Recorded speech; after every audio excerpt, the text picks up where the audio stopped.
J'y suis, j'y reste, 3e épisode de nos émissions consacrées aux sortants candidats à leur réélection. Ce soir, Thierry Apotello est notre invité. Bonsoir, monsieur le conseiller d'État. Bonsoir, monsieur Sédou. Vous terminez votre première législature, vous dirigez le département de la cohésion sociale, la culture et le sport, précarité, aide aux plus démunis, sans-abri, sans-papier, politique sportive, politique culturelle. Cette législature n'a pas été de tout repos pour vous. Alors cette question, monsieur Apotello, j'y suis, j'y reste, nous avons 1 heure.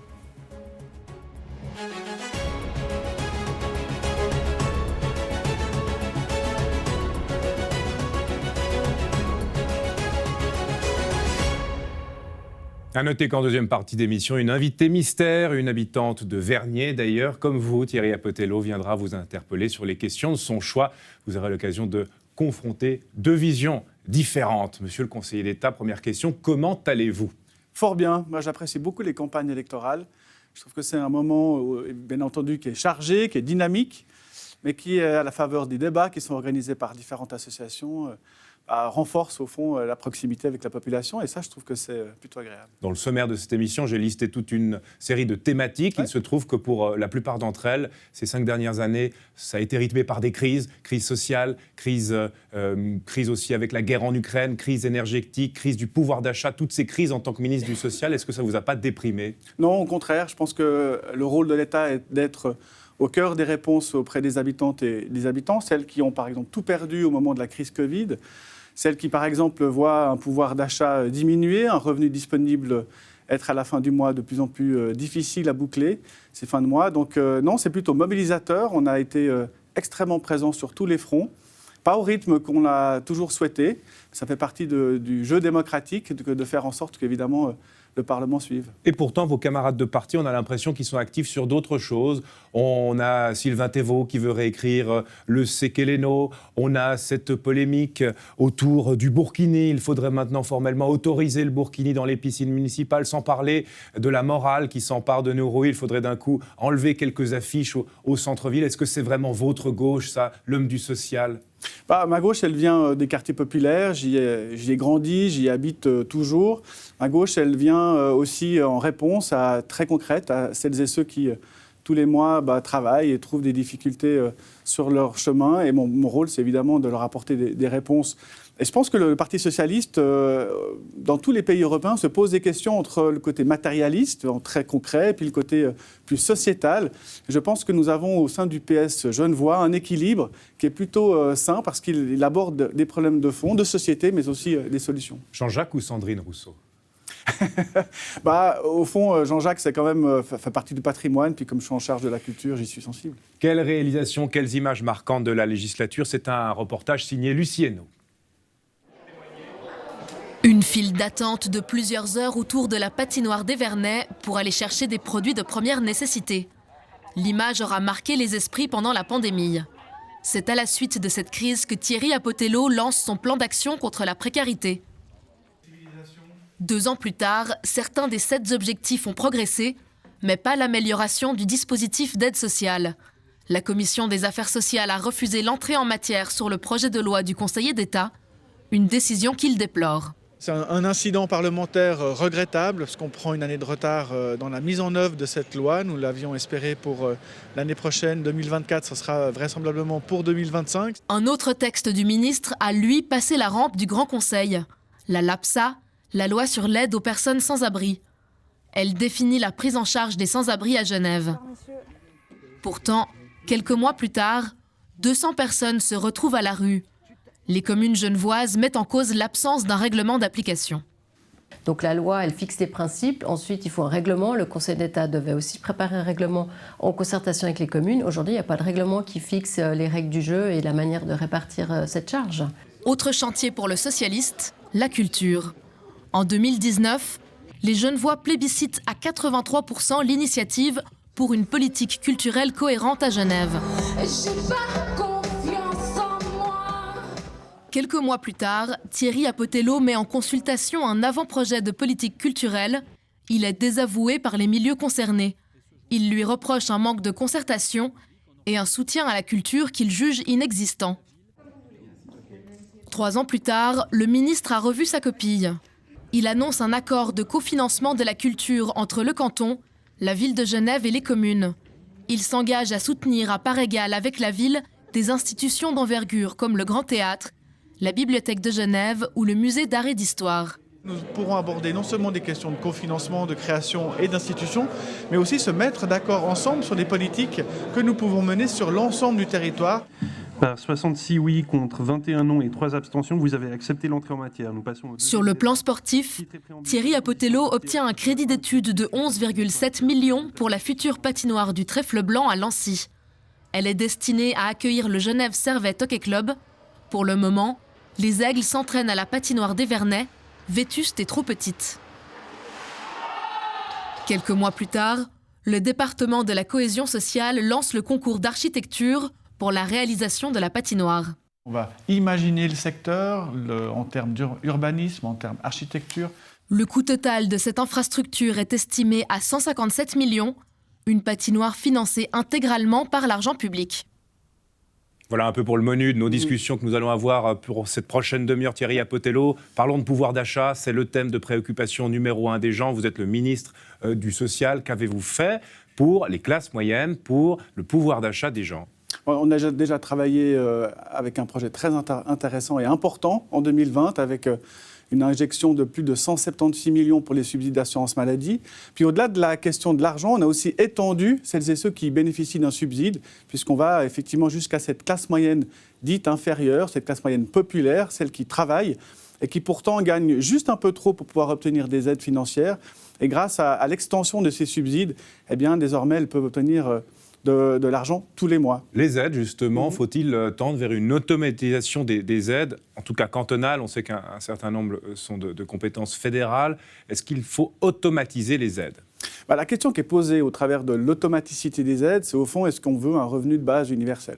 Cette question a été tranchée par le peuple suisse. On entend effectivement qu'il y a un intérêt à revoir une position fédérale. Je pense qu'on a, au-delà de cette question fédérale, un intérêt à se poser des questions sur l'accès aux droits. Et j'ai beaucoup travaillé cette législature à la façon dont on peut arriver à faire en sorte que les personnes qui ont des droits puissent les obtenir d'une manière plus aisée, plus facile. C'est la raison pour laquelle, par exemple, on a monté le bureau d'information sociale dans les quartiers. Mais est-ce que c'est satisfaisant actuellement, les gens qui ont droit à des aides, qui ne les demandent pas? La question, faut-il automatiser ces aides? Je ne pense pas, et je pense qu'on doit vérifier avec les personnes concernées qu'elles y ont droit, parce que je pense que c'est juste, mais aussi au travers de la demande financière, il y a au fond une demande souvent d'accompagnement social. Au fond, c'est un appel à l'aide, c'est un pied dans la porte que des personnes utilisent pour pouvoir demander un coup de main pour un passage à vide, par exemple. Un quart des Genevois ne payent pas d'impôts du tout parce qu'ils ne gagnent au fond pas assez à la fin du mois pour en payer. Est-ce que là, justement, ce n'est pas le signe que les politiques sociales sont en échec? Les politiques sociales, elles sont là pour assurer un minimum de filet social. Elles ne sont pas là pour remplacer un salaire. C'est pour ça que le salaire minimum a été appuyé par la gauche. Et je pense que ça fixe effectivement un cadre qui permet d'éviter que des personnes recourent à l'aide sociale avec un renforcement de leurs revenus à elles et à eux.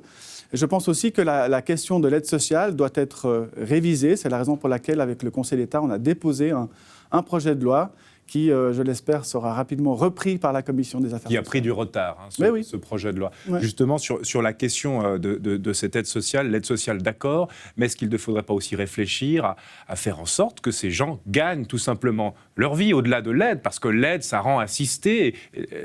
Par définition, les gens ne vivent pas pour être assistés par l'État. Non, la philosophie de ce projet de loi est d'assurer un maximum de retour dans le marché de l'emploi avec des compétences supplémentaires, avec des formations continues, avec des reconversions professionnelles. Aujourd'hui, typiquement, on a affaire à quelqu'un qui a un CFC à 18 ans, qui en a 48 aujourd'hui, à qui on refuse une deuxième formation parce qu'il a eu une formation précédente. C'est aujourd'hui une aide sociale qui n'est plus dans le vent, qui n'est plus au goût du jour. Il faut pouvoir réactiver, dynamiser. Et on sait que la clé du retour sur le marché de l'emploi, c'est l'accompagnement social. C'est ce que nous voulons renforcer. Il y avait 17 000 bénéficiaires de l'aide sociale en 2010. Aujourd'hui, ils sont 26 000. Il y a quelque chose à changer? Il y a d'abord une loi fédérale à changer, parce qu'il y a eu des reports entre l'assurance invalidité et la loi sur le chômage, qui a reporté une partie de ces personnes qui étaient prises en charge par une assurance sociale fédérale sur notre aide sociale à nous.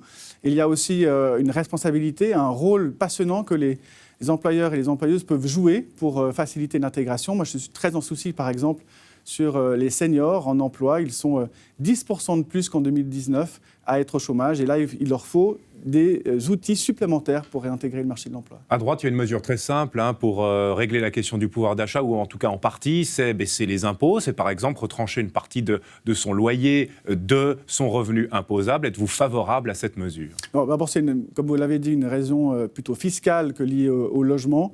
Moi, je ne suis ni pour augmenter les impôts, ni pour les baisser. On a besoin de manne fiscale telle qu'elle est aujourd'hui pour nous permettre de développer des projets. Je pense que, par exemple, la question ou la décision fédérale du peuple suisse que de voter une augmentation de l'âge de la retraite pour les femmes à 65 ans est un vrai problème. Et j'aimerais, pour cette prochaine législature, par exemple, faire en sorte que nous puissions avoir une rente-pont pour les femmes dès 64 ans jusqu'à 65. Et puis, il faut la financer, cette rente-pont. Alors, je préférerais qu'on ne baisse pas les impôts et qu'on utilise effectivement cela pour permettre la création d'une aide bienvenue. Pourtant, Genève est le canton qui taxe le plus.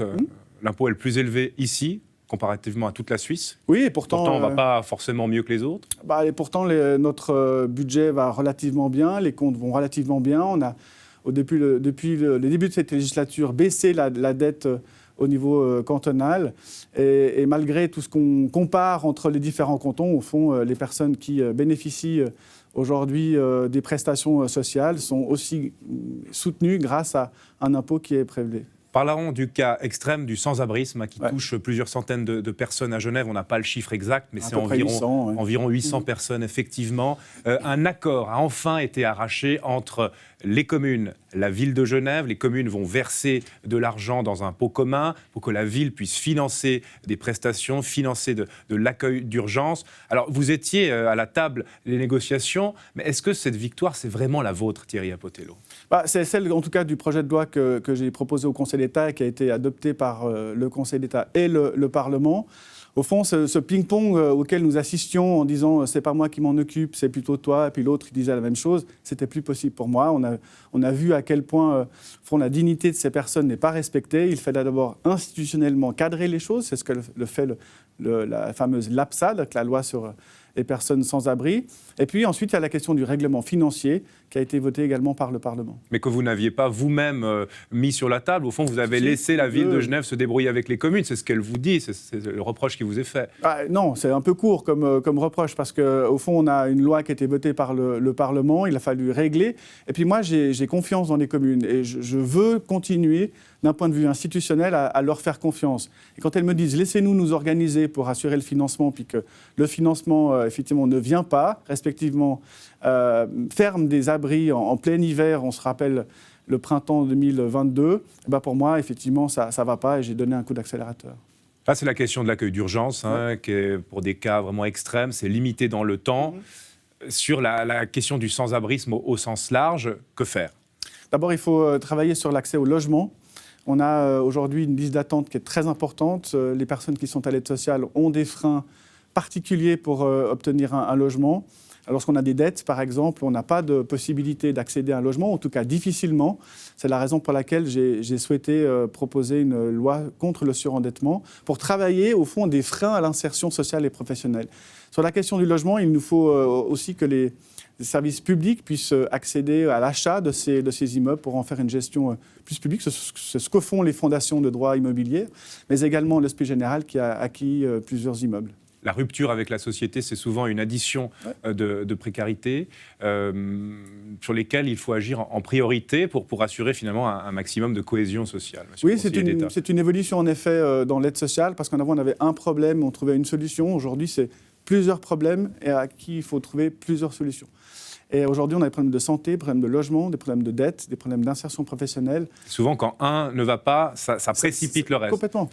Et du coup, on a des atteintes à la santé qu'il faut pouvoir traiter, on a des atteintes aux biens pécuniaires, il faut aussi trouver des solutions. Et c'est vrai que les assistantes sociales et les assistants sociaux de l'Esprit Général ont vu leur métier, au fond, évoluer.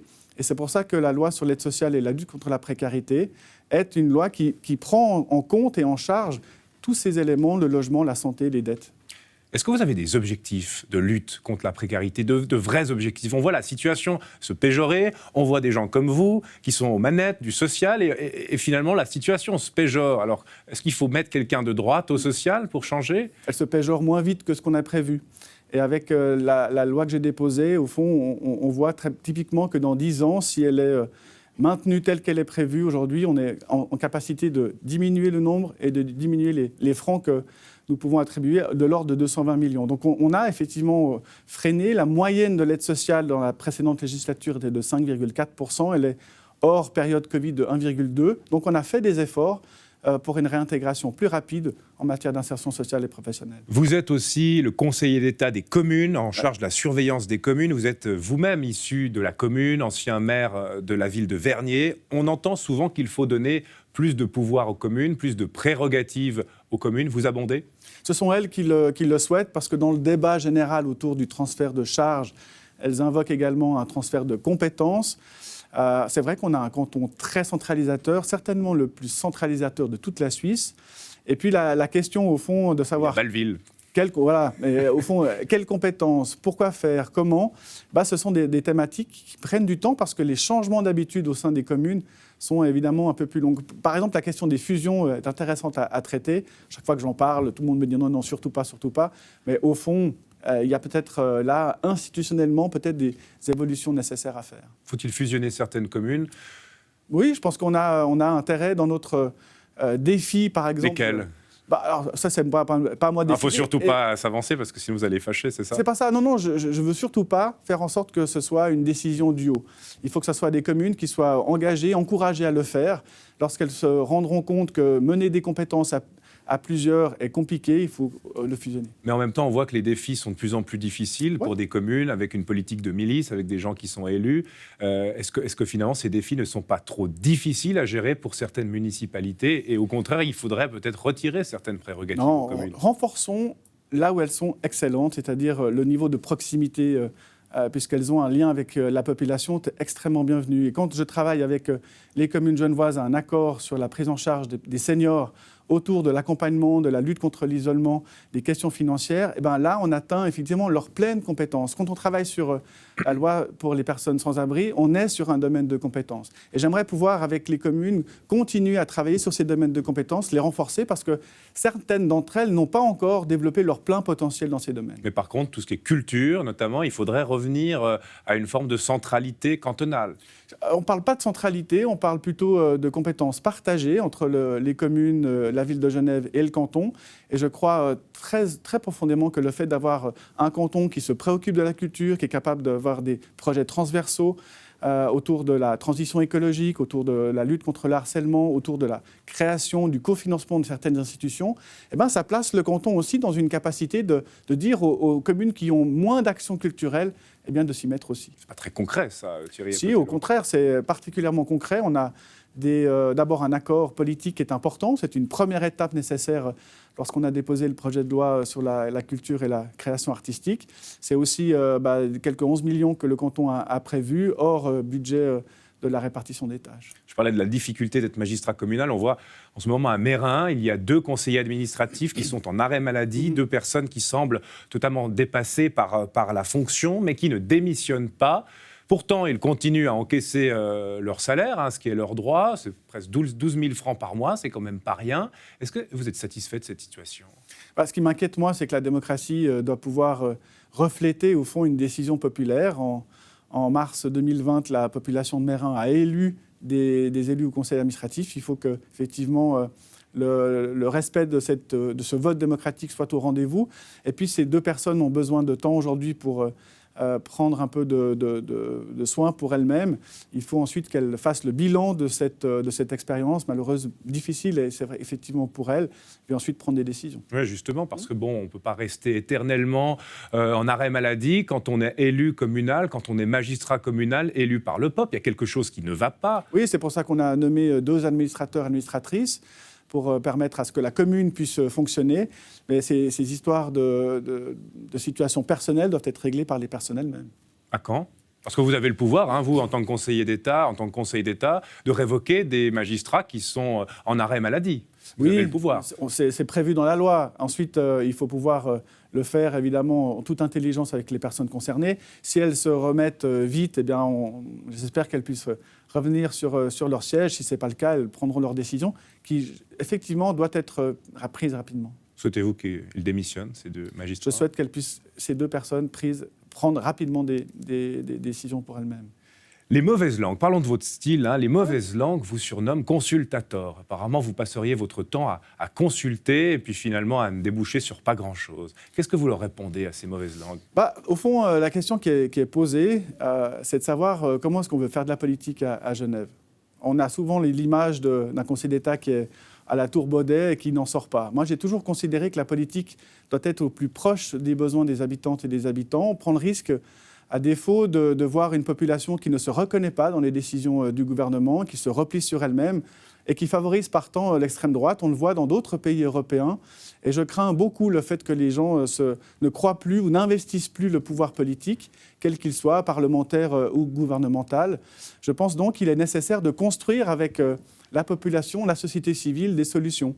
Et c'est particulièrement important parce que si je remarque l'accueil du projet de loi sur la culture et la création artistique, au fond, on a les milieux culturels qui désormais l'appuient, proposent à la commission parlementaire d'aller de l'avant parce qu'elles estiment que c'est un bon projet. Donc je pense que le temps qu'on a fait à la concertation, à la co-construction, a permis aujourd'hui d'avoir une loi largement soutenue. Malgré des échecs disons des échecs d'étape, ça vous vivez avec l'échec ? Alors moi, je préfère toujours faire en sorte qu'un homme politique, lorsqu'il se trompe, il fasse un pas de côté et puis prenne une décision. De s'entêter dans une mauvaise décision, je pense que ce n'est pas sain pour la démocratie, ce n'est pas sain pour le gouvernement. Et ça montre effectivement une capacité différente de gouverner, c'est ce que je veux incarner. Parfois, il faut trancher. Oui, c'est ce que je fais. Parce que on dit de vous, hein, c'est dans l'article du Temps, hein, que vous avez sûrement lu avec beaucoup d'attention, dit vous êtes le ministre qui attend de voir, vous lancez des pistes, après on vous dit non, puis vous repartez, et puis vous revenez. Preuve en est, toute la première partie de la discussion a montré les éléments qu'on a fait au niveau du département. On n'a jamais autant investi dans l'action sociale à Genève. C'est plus de 540 millions investis pour permettre à la classe moyenne, notamment, de pouvoir bénéficier des aides. C'est, par exemple, 357 équivalents plein temps qui sont injectés dans les différentes institutions, notamment dans le domaine du handicap. Et je pense que c'est juste, effectivement, que nous puissions nous poser des projets et puis qu'on puisse les trancher. Mais tous les jours, je tranche. Vous tranchez tous les jours. Bah oui, forcément, parce que cette fonction nous oblige à décider. Et sur des lois structurelles, des lois fondamentales, je pense qu'il est nécessaire de travailler sur la concertation. Puis une fois que la concertation est arrivée, ensuite j'ai tranché un certain nombre d'objets. Ça n'a pas fait plaisir à tout le monde, mais j'assume évidemment. Donc vous pouvez vous fâcher avec des gens, des fois. Ça m'arrive assez régulièrement, oui. Vous êtes parlons encore d'un dernier point d'actualité sur la question de surveillance des communes, l'affaire des marteaux-piqueurs en ville de Genève. Ça fait bientôt presque un an, hein, c'était au printemps dernier. L'enquête préliminaire de la surveillance des communes en est précisément toujours à son stade préliminaire. Où est-ce que ça en est ? Est-ce que là, on n'est pas justement en train d'étouffer cette affaire ? Non, j'ai toujours dit que l'enquête préliminaire doit comporter le volet pénal. Aujourd'hui, on attend un certain nombre de réponses de ce deuxième volet pour pouvoir conclure. Donc notre enquête, notre enquête disciplinaire, notre instruction, est terminée. On attend désormais le volet pénal. Et donc vous attendez le volet pénal, mais pour faire moi, je suis quoi ? pas procureur général. Non, mais d'accord, mais vous êtes quand même autorité de surveillance d'une commune, vous pouvez prendre des décisions sans attendre la décision de M. Journeau. Non, parce que... Parce qu'il n'en prendra pas, ça je vous le dis. Hein. Moi, je suis pas Olivier Journeau et il prendra ses décisions en tant que procureur général. Et vous imaginez que si, de mon côté, le Conseil d'État estime qu'il ne faut pas ouvrir d'enquête disciplinaire et que le procureur général, quant à lui, ouvre, ça ferait un imbroglio politique qui ne serait pas bon. Donc on préfère faire en sorte que, d'une part, on a fait notre travail, c'est réalisé avec le service des affaires communales, et puis on attend le volet pénal. Parlons des personnes en situation de handicap. Vous avez aussi la tutelle de ce dicaster-là, précisément les foyers pour adultes, oui. Parce que les mineurs se sont... sous le giron du département de l'instruction publique. Là, il y a des contrôles qui ont été renforcés depuis, évidemment, le scandale de Mancy. Est-ce que vous avez attendu précisément ce scandale pour agir au sein de ces foyers ? Non, d'abord parce que la motion qui invite le Conseil d'État à travailler sur ces contrôles date d'avant l'affaire de Mancy. Par ailleurs, on a travaillé à la création d'un volet stratégique, parce qu'on me dit souvent, mais c'est quoi la vision par rapport au handicap ? Alors on l'a établi avec les milieux intéressés. Et puis la question du contrôle doit se faire je dirais, en accord. On parlait de concertation tout à l'heure, et en concertation avec les familles. Alors on me dit que je consulte trop, puis en même temps, quand je consulte avec les familles et que du coup ça prend du temps avec les associations concernées, on me dit bah oui, mais vous consultez trop. Donc moi je préfère faire avec les gens, de construire un système de contrôle qui tienne la route. Et puis on a attendu effectivement la décision budgétaire de décembre 2022 pour pouvoir ensuite avoir les budgets et ensuite monter les cahiers des charges et engager. Et là, ça va être lancé ? Ce printemps, c'est prévu pour effectivement que les engagements puissent se réaliser. Et je me réjouis de pouvoir lancer effectivement ce système de contrôle qui permet, je l'espère vraiment, d'être un outil pour favoriser une meilleure qualité de vie et de prise en charge. Au fond, la question centrale est de savoir comment est-ce que la Suisse, respectivement Genève, met en œuvre la Convention de l'ONU des droits des personnes en situation de handicap, ce qui bouleverse notre prise en charge. Parce qu'au fond, à terme, dans l'idéal, on devrait fermer ces institutions. Si on devrait complètement coller au texte, on sait qu'on ne va pas le faire, ça ne sera pas possible. Mais la question de l'autodétermination, par exemple, des personnes concernées, comment est-ce qu'on travaille au sein d'une institution ? Quelles sont les relations avec les familles, avec les partenaires ? C'est tout ça, au fond, que les questions se posent avec l'ensemble du monde du handicap. On n'espère pas avoir de mauvaises surprises suite à ces contrôles quand même. Il y a déjà des contrôles, je vous le rassure, il y a des contrôles d'un point de vue socio-médical d'une part, il y a des contrôles également sur l'attribution des autorisations d'exploiter. Donc toutes les années, il y a un petit contrôle, tous les 3 ans, il y a un grand contrôle qui est réalisé. Donc je vous rassure sur le fait qu'elles ne sont pas à l'abandon et que nous sommes particulièrement je dirais, à la surveillance de celle-ci pour qu'elle fonctionne au mieux. Les contrôles, c'est une chose, mais on a vu que parfois, quand les dossiers ne jouent pas, c'est aussi une question de confiance, c'est une question de communication avec ses équipes. Contrôle, d'accord, confiance, est-ce que c'est quelque chose qui vous parle ? Est-ce que vous souhaitez aussi davantage faire confiance à vos équipes ? Les équipes, elles ont ma confiance pour pouvoir agir. Ce qui m'intéresse, moi, c'est surtout la confiance des familles à l'égard des institutions. Parce que c'est dur de confier un enfant ou un proche qui est en situation de handicap à une institution. Elles ont des exigences légitimes quant à la qualité, à une qualité qui doit être au rendez-vous. Donc je pense que c'est correct. On a effleuré le thème de la culture quand on parlait de la répartition canton-commune. Ça, c'est un serpent de mer. Quelle répartition canton-commune ? On ne va peut-être pas rouvrir le débat, sauf si vous avez une idée très claire de ce que devrait être la répartition canton-commune en termes de culture. Ah si, c'est la philosophie et l'exact terme que nous avons utilisé d'abord dans le projet de loi et dans l'accord, c'est-à-dire un cofinancement de la création et de certaines institutions. À égalité ? À égalité pour certaines d'entre elles. Donc ça va vous coûter plus cher ?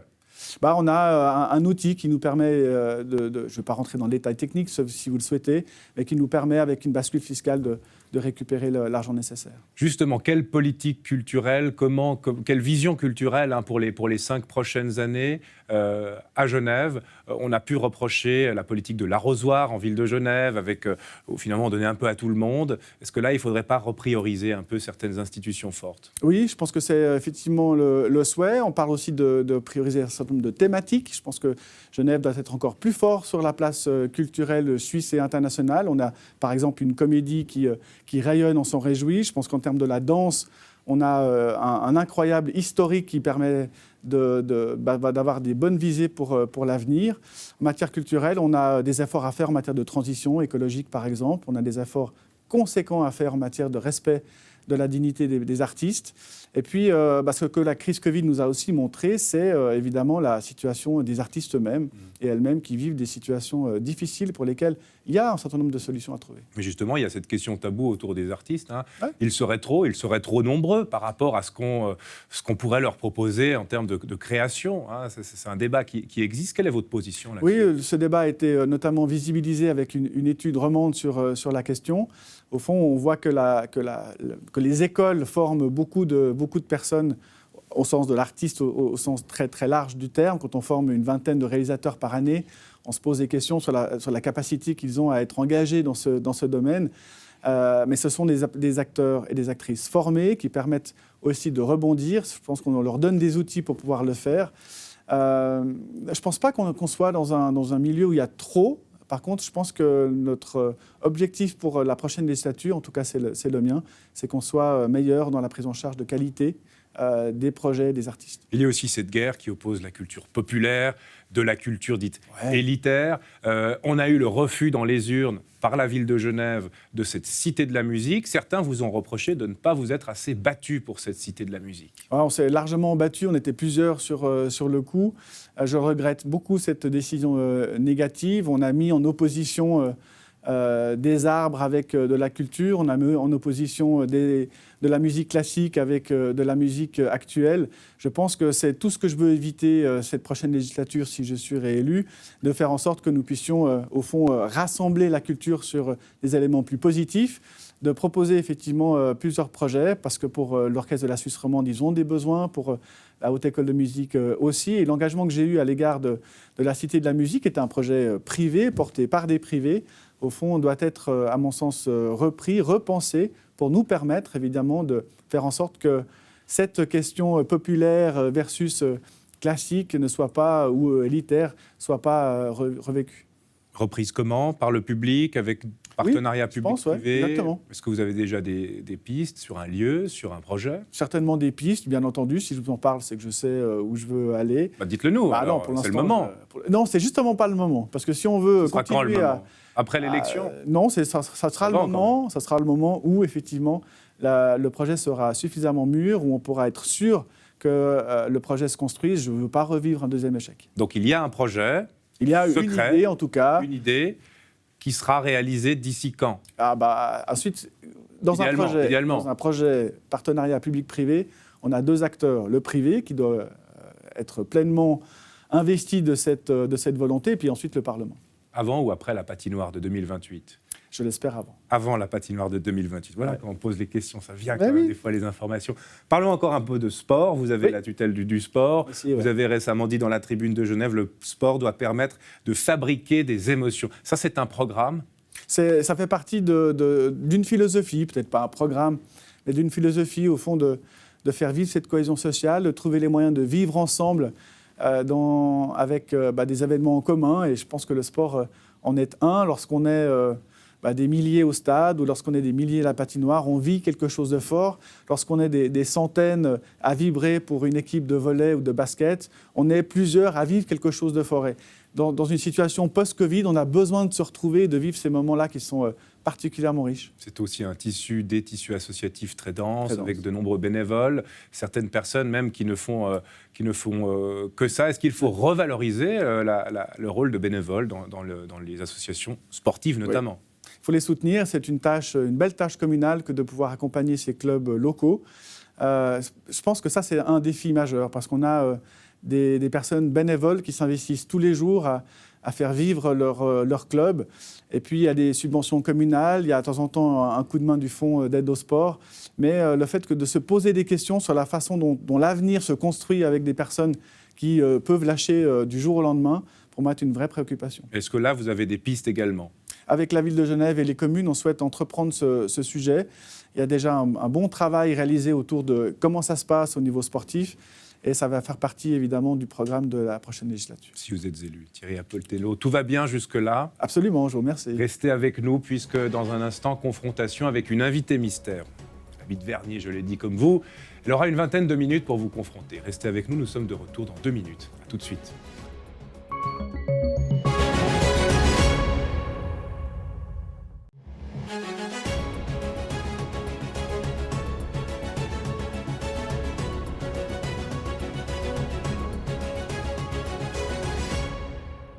J'y reste. Deuxième partie, toujours avec Thierry Apoltello. Merci, monsieur le conseiller d'État, d'être avec nous. Et nous levons le voile sur l'identité de l'invité mystère. Bonsoir, Anna Rock. Bonsoir, Jérémy. Vous êtes députée, présidente du MCG.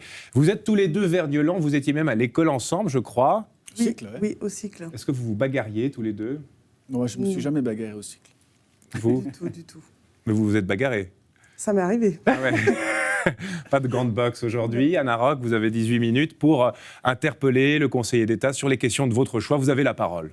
C'est gentil. En préambule, je voulais remercier Jérémy pour me laisser faire cet exercice. Je serais sûrement moins professionnelle et moins de dextérité vous pouvez Commencez pas avoir. par les flatteries, Anna Rock. Donc, non, c'est juste pour dire que je garde mes petites notes et puis. Moi aussi, j'ai plein de feuilles sur à la table. l'avance, c'est surtout pour le souci de Que pas le conseiller oublier d'État qui a tout dans la les tête. questions que je souhaite poser à M. Apetello. Donc voilà, bonsoir.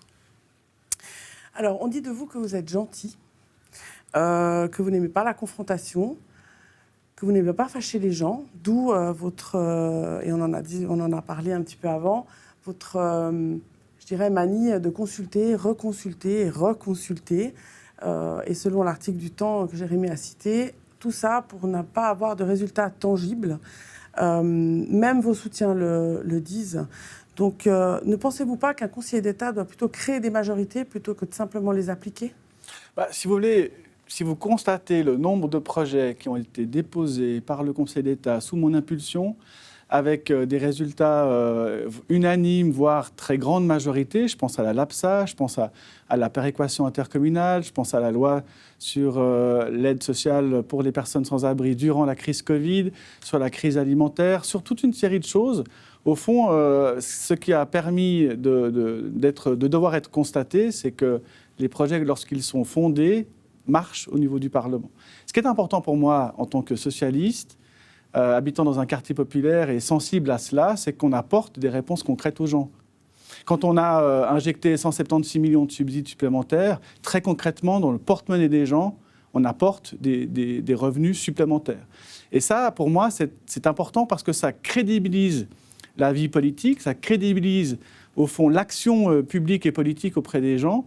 Et être gentil en politique ne peut servir qu'à réussir ce type de mandat, parce que sinon, ça n'a pas de sens. Et je trouve que le fait d'être gentil ne veut pas dire qu'on est bête, ne veut pas dire qu'on laisse tout passer. Être gentil, ça veut dire qu'on est en capacité de rassembler des gens autour d'un projet commun. C'est ça, au fond, la vie politique. J'entends ce que vous dites. Cependant, on dit aussi de vous que vous êtes un conseiller d'État qui n'est pas un conseiller d'État d'action, que vous êtes un peu mou en comparaison avec vos acolytes. Plusieurs tentatives de projets ont échoué, comme celle de la répartition, enfin du moins le passage de la Fondation de l'animation socioculturelle aux communes, ou le projet pour l'aide sociale. Tous ces échecs ne prouvent pas ce manque d'action, et puis que de continuer à consulter ne suffit pas, et puis qu'il faut peut-être être plus dans le dépôt et dans l'action. Les deux lois que vous avez citées sont des lois que j'ai déposées et fait adopter par le Conseil d'État. Vous-même, en commission, avez pris des décisions s'agissant de la loi sur l'aide sociale, par exemple, en disant on va reprendre le sujet. Donc, ce n'est pas une question de ne pas avoir de l'action, puisqu'il y a des projets sur lesquels vous êtes prononcés. Et puis, sur la loi sur la culture, par exemple, d'admettre qu'il y a eu un faux départ est plutôt sain dans notre démocratie. Et puis, aujourd'hui, vous avez un projet de loi qui est largement soutenu par les milieux intéressés, par les différents partis politiques. En ce sens, je pense qu'on construit, encore une fois, une relation politique qui est plus saine. Moi, je l'ai dit tout à l'heure à M. Seydoux, et je vous le redis. Je trouve que dans la situation politique dans laquelle nous sommes en Europe et en Suisse et à Genève, ce risque de perdre la population dans la confiance qu'il a envers ses politiques est trop important. On ne peut pas jouer avec, au fond, du populisme à outrance et de faire croire que les choses vont changer. Il y a des difficultés sur lesquelles on travaille, des propositions que nous avons à déposer. Et vous parlez de la loi sur la phase. Vous en êtes une actrice très importante. Est-ce que vous pensez qu'en tant qu'acteur culturel de la cohésion sociale, je vais lâcher une fondation qui n'a pas un cadre suffisant de sécurité pour développer ses activités ? Est-ce qu'à la post-Covid, on a encore besoin de fragiliser l'animation socioculturelle et le travail social hors mur ? À toutes ces questions, je réponds non. Et que c'est une condition de sécurité nécessaire que je veux continuer à discuter. Si ce n'est pas le cas, ce sera effectivement pas un transfert aux communes. Juste sur le point Anna Rock, sur la question du travail en commission, notamment autour de la loi sur l'aide sociale. Alors vous avez dit, si les projets ne passent pas la rampe du Grand Conseil, c'est qu'ils ne sont pas fondés. Là, en l'occurrence, ils n'ont pas passé la rampe de la commission, mais c'est des projets fondés, on est d'accord, monsieur le conseiller d'État. C'est tout à fait fondé. Alors... Ensuite, on est dans une instance dans un momentum préélectoral, je pense que je qualifie ça d'incident parlementaire. Tous les partis m'ont dit, au fond, c'est une loi intéressante qui vaut la peine d'être traitée en commission.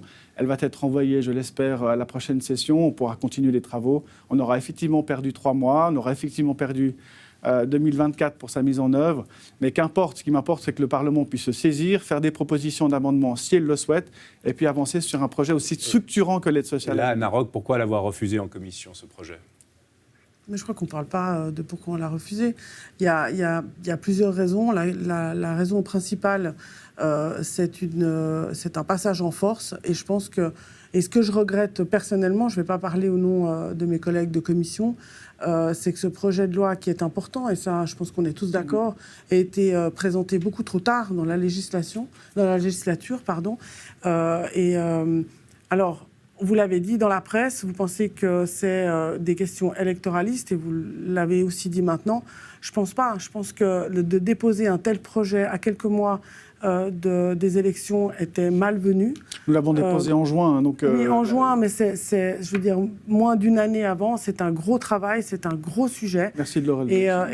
C'est un gros travail. Mais c'est un gros travail à faire, surtout, parce qu'on n'est pas tous d'accord avec le projet qui est déposé. On ne va pas le voter comme il a été proposé. Madame Rock, je n'ai jamais dit, nulle part, qu'il fallait que ce projet de loi soit voté avant la fin de la législature. Non, mais c'est l'impression que ça a donné. Non, pas du tout. Mais c'est l'impression que ça a donné. Ce sont vos collègues en commission qui ont donné, notamment deux qui ont donné un tempo qui n'était pas celui du Conseil d'État.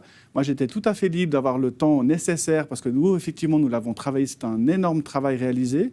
Et il fallait le temps à la commission pour pouvoir le faire. On a eu 13 auditions qui se sont déroulées sur le projet. Et je pense que c'est juste que la commission s'approprie une telle... Parce qu'au fond, un projet de loi sur l'aide sociale, c'est éminemment politique, c'est éminemment technique. Et associé aux deux, c'est beaucoup de travail. Donc pour moi, c'était tout à fait OK que les choses se passent comme étant nécessaires à une appropriation de la commission. À part ça, j'en fais pas une affaire. Pour moi, si le Grand Conseil, à la session prochaine, vote le renvoi aux commissions, on va pouvoir reprendre les travaux et je m'en réjouis d'avance. Question suivante. Merci. On a relevé, en tout cas, je dirais de ma vision, un conseiller d'État qui est plutôt sur la réserve avec toutes ces consultations. Vous avez fait passer concrètement que des mini-mesures, pas de projet phare. J'aurais voulu que vous puissiez nous dire aujourd'hui, concrètement, les projets qui ont été menés à bout et qui sont aujourd'hui en place. Et pas juste des idées que vous avez amenées ou des choses que vous auriez voulu faire, mais vraiment qu'est-ce qui a été fait pendant cette législature sur les 5 dernières années. On a combien de temps à disposition? Parce que je suis capable de tenir une demi-heure sur la question. Non, j'en ai que 18 minutes. Parce que, Moins maintenant. Parce que typiquement... Quelques sujets phares. La patinoire. C'est pas comme si on était inondé des sujets phares du Conseil d'État, M. Appetello, ces 5 dernières années. Désolé. Si. Replongez-vous dans le bilan du Conseil d'État. On parle des impôts, on parle... du sport, on parle de la culture, on parle de l'aide sociale, on parle d'aménagement du territoire. Des réalisations. Mais oui, je parle de réalisations. Ouais. Je parle de ça. D'abord, la politique est un temps long, il faut l'accepter. Moi, j'ai considéré un engagement au gouvernement pour avoir un travail suffisamment structurel et puis ne pas faire des sbroufs. Je préfère toujours faire des pas qui sont assurés pour concrétiser des projets plutôt que des grandes envolées qui ne servent à rien. La patinoire. J'entends ça, mais ça veut dire que vous avez besoin de plus de 5 ans pour déposer des choses ou pour mettre en place des choses concrètes. Je vous fais tout le détail. La patinoire, le crédit d'études a été voté, le concours a été lancé, on va pouvoir tenir le délai qu'on a fixé. Elle a été reprise depuis mon arrivée au Conseil d'État. Un projet de loi sur la crise alimentaire, par exemple. La mise en œuvre de 5 millions d'aides supplémentaires a été mise en œuvre par le canton. Nous avons été le premier canton suisse à permettre des indemnités pour personnes qui ont perdu leur revenu durant la crise Covid, quel que soit leur statut. Ça a été combattu par une démocratie... Est-ce qu'on peut parler des projets hors Covid ? Ça fait partie. S'il n'y avait pas eu le Covid, ce serait des... On aurait accéléré tous les projets. Nous avons considéré, par exemple, pour le projet de loi sur la culture, que la priorité des priorités était de consacrer notre énergie, respectivement celle de l'Office cantonal de la culture et du sport, à préserver le tissu culturel. Donc oui, nous avons suspendu les travaux du projet de loi pour la culture pour mettre notre énergie à aider les artistes, aider les institutions, ouvrir les librairies, maintenir des projets de transformation. Et tous ces éléments-là ont été déposés par des projets de loi, notamment soutenus par par votre parti. Et je vous en remercie parce que ça fait partie des éléments très concrets qu'on a mis en œuvre. Et vous semblez dire, au fond, que Covid n'a pas impacté le travail gouvernemental. Il l'a impacté de manière majeure. Tous les départements ont été sensibilisés à mettre de l'énergie sur des réponses parce qu'il y a des gens qui, au bord de la route, sont en permanence à être soutenus. Et mon rôle à moi, effectivement, de mettre une priorité sur celle-ci. Qu'est-ce qu'on m'aurait reproché, à juste titre d'ailleurs, si je n'avais pas aidé le monde culturel? Je dis, au fond, c'est la crise Covid, mais ce n'est pas grave. Sur la question de l'aide sociale, le fait que nous puissions avoir mis en place un bureau d'information sociale a été essentiel. La gestion de la crise alimentaire a été... Alors effectivement, ce n'est pas un projet de loi, mais le fait de pouvoir coordonner l'ensemble de la distribution alimentaire a été pour moi important en matière de mobilisation des collaboratrices et des collaborateurs. Dans le domaine du sport, nous avons mis en œuvre des projets liés à la violence contre les projets contre la violence dans le football, par exemple. Nous avons engagé un chargé de prévention. Dans le domaine des communes, on a la loi sur la répartition des tâches et les seniors. On a, par exemple, mobilisé les communes autour d'une nouvelle organisation. Désormais, on n'aura plus de maires et adjoints, mais de conseils administratifs. Dans le domaine de l'action sociale, la liste est encore longue, mais je vais encore vous laisser poser des questions. Est-ce que vous êtes satisfaite des Oui, réponses mais moi, du Conseil d'État? j'apprends. Ça vous a rassuré sur son bilan? Pas vraiment, Tiens. mais c'est pas grave. Pourquoi? Voilà, ça me concerne. Parce que j'ai pas cette impression. On parle du sport, ça me concerne directement.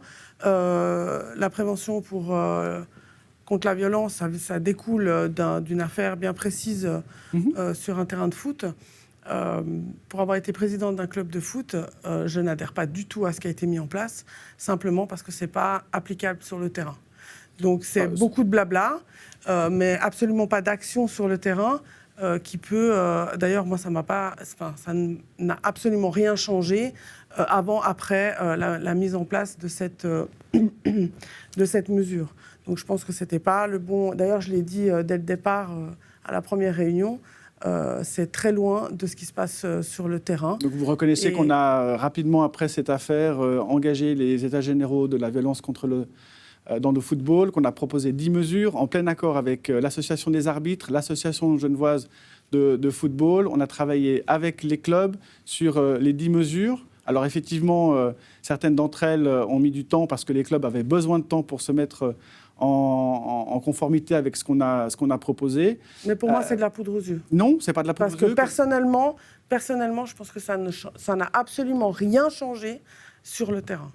Vous parlez... Vous proposez alors, parce que de travailler sur un monsieur ou madame fair play durant le match, de travailler avec les entraîneurs, de travailler avec le public, de travailler avec la police sur le sujet, de travailler avec les clubs eux-mêmes dans la responsabilisation, de les former à la question de lutte contre l'homophobie, le sexisme, la violence. Tous ces éléments-là ont été importants. Alors évidemment, ce n'est pas d'un coup de baguette magique que les choses, surtout dans ce domaine-là, se règlent, mais le fait de pouvoir avoir entrepris ce type de projet, pour moi, est essentiel. Et je tiens à vous rappeler que dans la loi sur la répartition des tâches entre le canton et les communes, au fond, la question du sport est éminemment d'abord communale, notamment sur les clubs, et que le canton vient en appui. On a l'impression que le canton fait tout dans tous les domaines. On oublie que le rôle des communes est essentiel dans ce domaine-là.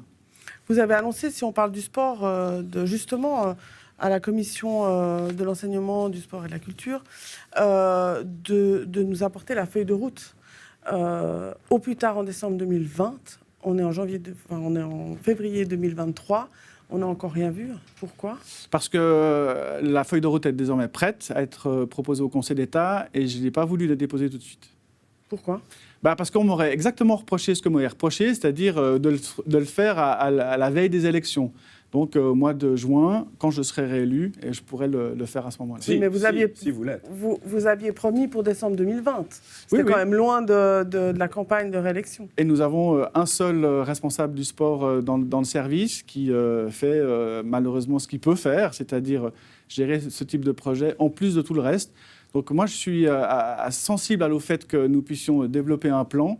Encore une fois, il était également présenté à la commission consultative du sport et travaillé avec celle-ci. Et puis, désormais, il est prêt. Donc, c'est ça qu'on doit... Monsieur le Conseil d'État, pardonnez-moi, mais d'attendre la fin d'une législature pour présenter un plan. Mais c'est justement... Désolé, mais c'est quand même un petit peu léger. C'est justement ça. C'est la raison pour laquelle, Monsieur Seydoux, je ne l'ai pas déposé. Ah, vous n'avez même pas c'est ce que j'ai dit. le plan. Je ne l'ai pas déposé. Au bout de 5 ans, on n'a même pas de plan. Je ne l'ai pas déposé pour que nous puissions effectivement éviter cette critique absolument inutile et de le proposer plutôt pour juin. C'est quand même mieux de proposer quelque chose et de se faire critiquer par ce qu'on propose que de rien faire et puis de dire qu'on Le plan fait rien. est prêt, je vous l'ai dit, il a différents axes, il est même mis en page, tout est prêt. Bon, comme la Cité de la musique. Non, on n'est pas surtout sur le même dossier. La Cité de la musique, c'est un dossier qui est pris en charge par des privés qui estiment qu'il faut une salle philharmonique sans consulter le canton. Le canton a été venu ensuite dans le projet pour répondre à la question de la HEM et de l'OSR. Ensuite, on est sur un aménagement du territoire, on est sur une parcelle qui est visée par des intérêts environnementaux. On n'est pas du tout sur le même projet. Question. Concernant le même sujet, le Grand Conseil a voté il y a 6 mois la création de la fondation, je vais juste lire pour ne pas me tromper, la Fondation pour la promotion des lieux et des infrastructures du sport, donc il y a 6 mois.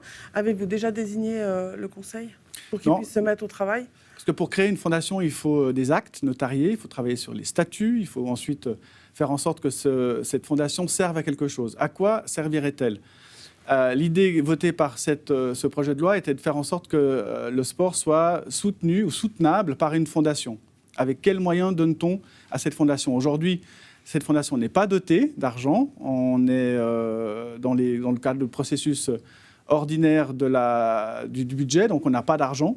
Et moi, je ne peux pas créer une fondation sans argent. Donc on va d'abord la doter. Ensuite, il faut pouvoir nous assurer qu'elle serve aux communes et aux clubs. Donc, c'est un travail que nous sommes en train sur lequel nous sommes en train de travailler, justement. Ok. Dernière question, Anna Roch. Dernière question, très bien. Alors, je vais aller... Ouais, ça passe vite. Ben voilà, comme quoi, j'en avais assez, j'en ai encore plein, mais c'est pas grave. La plus dure, la plus difficile, la plus méchante. Alors non, je ne vais pas choisir la meilleure, mais je vais une où j'aimerais vraiment une réponse, parce que j'ai déposé des questions écrites au Grand Conseil où je n'ai pas eu de réponse. Ah. En tout cas, pas de réponse claire. J'en ai deux concernant, je dirais, votre aménagement du personnel au sein de votre département. Aménagement du personnel. Organisation. Il y a 2 postes de responsables, donc du culture et responsable du sport. J'aimerais que vous nous disiez ce soir si ces 2 postes ont été mis au concours sur les places vacantes de l'État. Et j'ai une deuxième question, mais qui est du même acabit. Est-il vrai que vous faites systématiquement appel à des services de placement pour le personnel au sein de votre département, donc dans des agences intérim, plutôt que de diffuser les postes sur les places vacantes, y compris pour des CDD ? Jamais nous utilisons des entreprises de placement à la place d'un recrutement ordinaire. D'abord parce que vous savez que les recrutements sont centralisés auprès d'un office du personnel de l'État et que la règle elle est tout à fait claire. Ce que nous avons fait, c'est par exemple de renforcer différents services à un moment donné où ils étaient particulièrement débordés. Je pense au service des prestations complémentaires ou au service de la protection de l'adulte. On a renforcé le traitement d'un certain nombre de courriers et engagé effectivement du personnel intérimaire pour nous aider à la réalisation de délais qui étaient plus tenables pour moi. Donc ça, c'est tout à fait correct.